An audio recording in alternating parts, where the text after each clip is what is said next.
YouTube, welcome back to TurboGary. Just got them rolled in the shop once again. Oh, we got some parts here though. Been working a lot.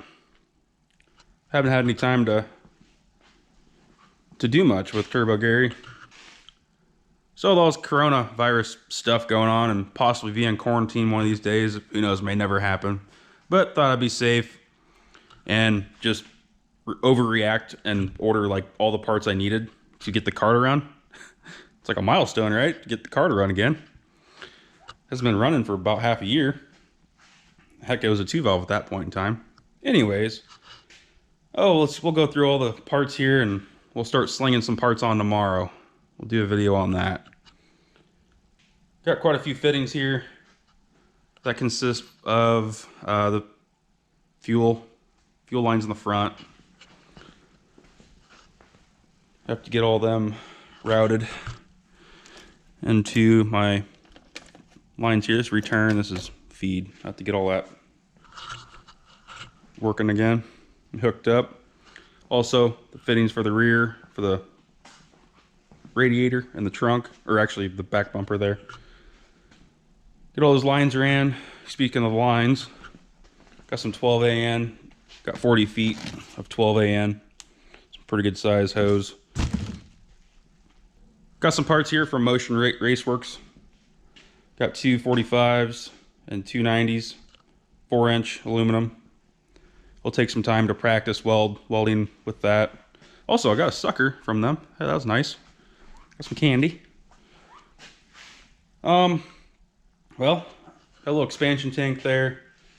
That'll go in the trunk at a very high point, so I can fill that, and I'll have a little hose that goes off of it, of course, that goes down to the radiator, so that if there's any bubbles in the rear of the car and the radiator, it can burp out of its system a little bit, so there's no problems, possible overheating. And it'll have that threaded cap on it with an O-ring, so if anything was to overheat, it wouldn't overpressurize and like pop a cap off.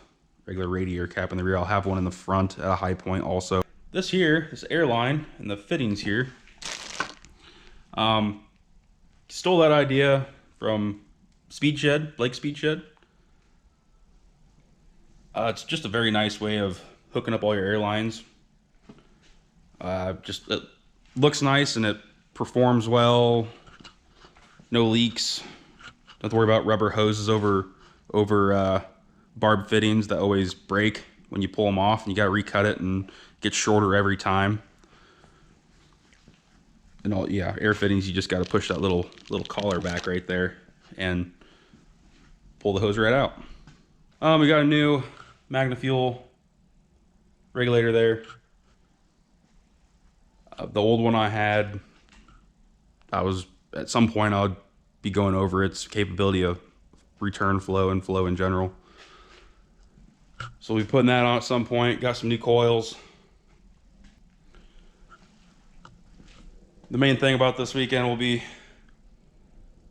getting from the turbo up to the throttle body. I like to get the major fab stuff out of the way.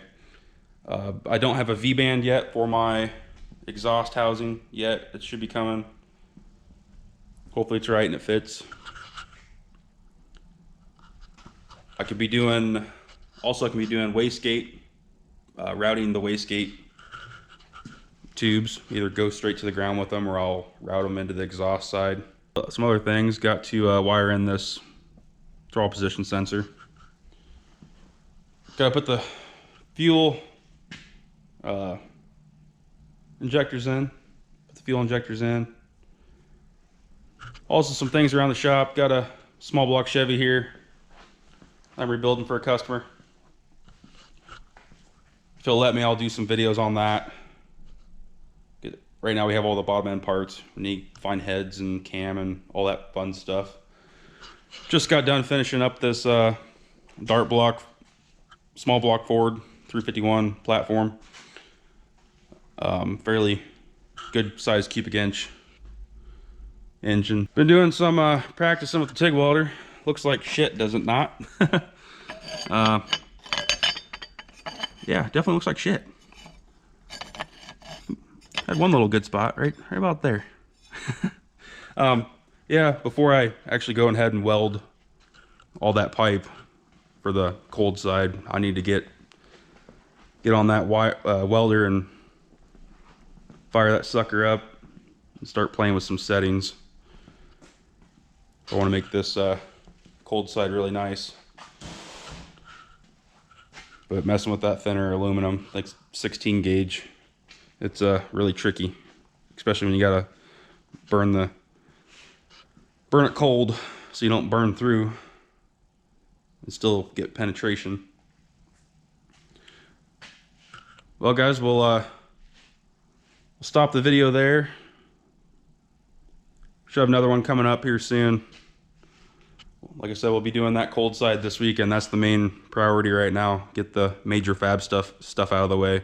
Other than that, it's all that knick-knack stuff that you never want to do, but you have to do it to get the car running again. But technically at this point in time, I have everything to get the car to run, which definitely is a good feeling. I just need more time. But I'll catch you later on the next video. Like and subscribe.